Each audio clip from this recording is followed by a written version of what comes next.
Um, John, it was John and I, and it was originally John's evil concept that a girl would get off a train and see her doppelganger across the tracks, and in that moment, the double would commit suicide.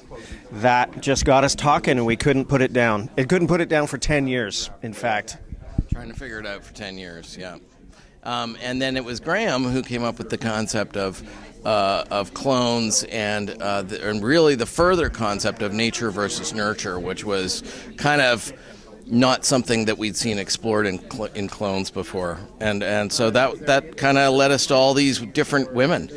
Cosima, Allison, Sarah, very, very different women. And so that's how this began. All this began. Well, it's been a funny thing because I like to talk about the fact that I come from the theater, right? Where you get a play and you read it and you know what's going to happen at the very end and you get to plot the whole journey out.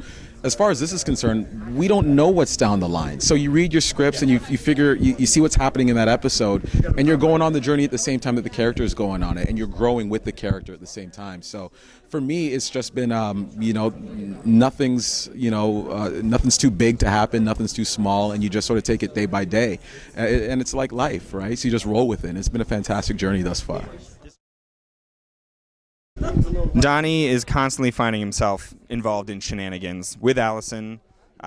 We also have Helena as a roommate this year with the whole family. It's a very busy house in the suburbs, so there's a lot of crazy stuff going on. And we're just trying to find some normalcy in season 4 and security for the family. And, things don't always happen the way you like them to, but it's going to be a really exciting season 4.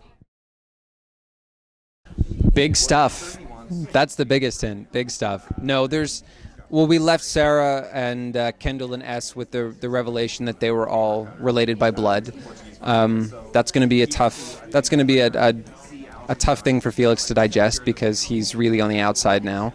Cosima's health is still, they're there. They have a way out, but it's just a matter of whether or not they can figure out how to use the solution that Kendall's given them. I think there's something about a viral vector in there. I need to call the real Cosima to explain how and why that's relevant, but I think it's this season has a lot of the qualities that season 1 had. The hair trigger mystery, the hit the ground running, bullet out of a gun kind of feel, whereas the other seasons 2 and 3 I think were very much about plot development, character development. We really got to let the characters breathe. There was a lot of space. Just space in the season, space to really get to know these women.